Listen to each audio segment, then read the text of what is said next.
আমি দেখতে পাচ্ছি যে গত কয়েকদিন ধরে যে বিভিন্ন জায়গায় যে গার্মেন্টসের শ্রমিকেরা আন্দোলন করতেছে। আসলে এই গার্মেন্টসের শ্রমিকরা আন্দোলন করতেছে, গ্রাম্য পুলিশ আন্দোলন করতেছে, আনসার আন্দোলন করতেছে, বিভিন্ন জায়গায় বিভিন্নভাবে আন্দোলন শুরু হয়েছে। সে বিষয়ে কথা বলবো। দেখুন, এই বাংলাদেশে যারা এখন বর্তমানে যে যে জায়গা থেকে আন্দোলন শুরু করেছে, আমি বলতে চাই মূলত তারা আসলে বুঝে আন্দোলন করতেছে না, তারা আসলে না বুঝে আন্দোলন করতেছে।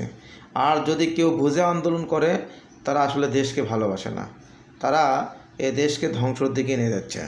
কারণ কি হলো, যে গার্মেন্টস যে এখন বর্তমানে গার্মেন্টসে আন্দোলন করা মানে অজাতা আন্দোলন।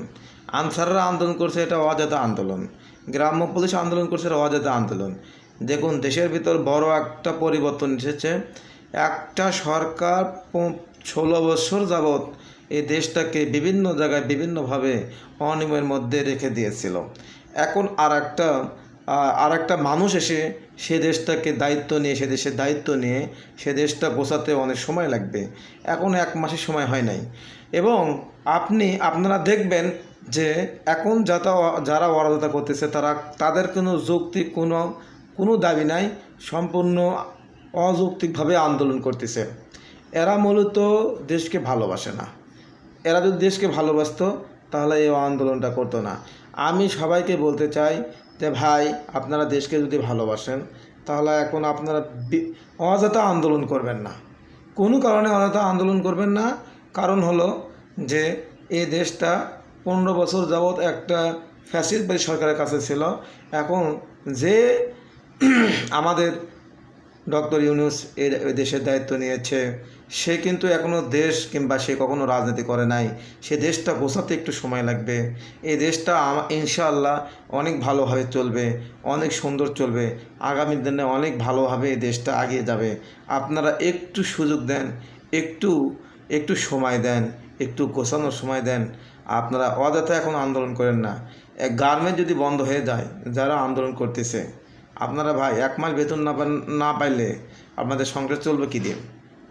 যদি আপনারা 1 মাস যদি বেতন না পান, আপনাদের সংসার চলবে কীভাবে? আপনারা একটু বুঝে আন্দোলন করুন। যদি একটা গার্মেন্টস বন্ধ হয়ে যায় সীমিত লোকের জন্য, তাহলে সে গার্মেন্টসে 10,000 15,000, কোনো গার্মেন্টসে 20,000 25,000 30,000 50,000, ম্যাক্সিমাম কতে 70,000 পর্যন্ত ওয়ার্কার আছে। এই ওয়ার্কারগুলো যাবে কোথায় ভাই? একটা ওয়ার্কারের ফ্যামিলি আছে, সে ফ্যামিলিতে আবার 5-6 জন 7 জন পর্যন্ত সদস্য আছে। এই সদস্যগুলো যাবে কোথায়? ভাই, আন্দোলন করবেন খুব যৌক্তিক আন্দোলন করুন ভাই। বিনা যৌতুকে কোনো আন্দোলন যাবেন না, বিনা যৌতুকে আন্দোলন যাবেন না। যৌতুকে আন্দোলন আসবেন, আপনাদের সঙ্গে সবাই সহযোগিতা করবে, সাহায্য করবে। ছাত্ররা যে আন্দোলন করেছিল, সবাই তাদেরকে সমর্থন দিয়েছিল। তা আপনারা আন্দোলন করবেন, আন্দোলনের মধ্যে তো যৌতুক আন্দোলন থাকবে। কিছুদিন আগে গার্মেন্টসের আন্দোলন করে সবাই তাদেরকে সাপোর্ট দেয় নাই যে গার্মেন্টসের শ্রমিকদের বেতন সর্বনিম্ন 12,500 হতে হবে। এসে কিন্তু সবাই কিন্তু আন্দোলনে কিন্তু সবাই কিন্তু সমর্থন দিয়েছিল। তা আমিও কিন্তু গার্মেন্টসের একজন শ্রমিক। আমি কিন্তু সবাইকে বলতে চাই, ভাই, মিশে এই আন্দোলনগুলো করে এই বাংলাদেশের গার্মেন্টস ধ্বংস করে এই গার্মেন্টসগুলো ভারতে নিয়ে যাওয়ার সুযোগ করে দেবেন না। আপনারা ভাবে চিন্তে দেখেন, বাংলাদেশে গার্মেন্টস না থাকলে এই গার্মেন্টসগুলো চলে যাবে ভারতে। তাহলে আমরা কি করে খাবো? আমাদের মানুষ কীভাবে খাবে? বাংলাদেশ কীভাবে ডেভেলপ হবে? তাই আমি সবাইকে বলতে চাই যে অকারণে আন্দোলন করবেন না। আন্দোলন এটা যৌক্তিক আন্দোলন থাকবে, এটা যৌক্তিক দাবি থাকবে। বিনা দাবিতে আপনারা কখনো আন্দোলন করবেন না। আর আমাদের এই দেশটাকে ডক্টর ইউনূসকে কেউ সাজানো গোছানোর একটু সুযোগ দেন, সে কী করে একটু দেখা যাক, তারপরে আপনারা দেখবেন।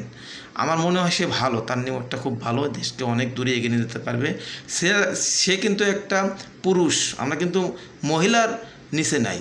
এতদিন তো মহিলা আমাদেরকে দেশ চালাচ্ছে, এখন কিন্তু একজন পুরুষ কিন্তু দেশ চালাচ্ছে। পুরুষ, যেটা নবী বলে গেছে যে কোনো ফ্যামিলিতে যদি মহিলা ফ্যামিলি প্রধান হয়, সেই ফ্যামিলিতে কখনো শান্তি আসবে না।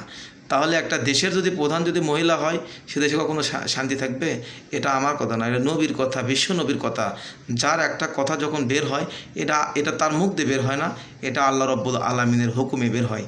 তাই আমি বলতে চাই যে দেশের প্রধান যেহেতু একজন পুরুষ মানুষ, সে অবশ্যই আমাদেরকে ভালো কিছু করে দেখাবে। আপনি একটু সময় দেন, সুযোগ দেন। আমার মনে হয় এখন দেখেন বাজার নিয়ন্ত্রণ, সব কিছুর দাম আমরা কম পাচ্ছি, আরও ভালো কিছু আশা করা যাবে।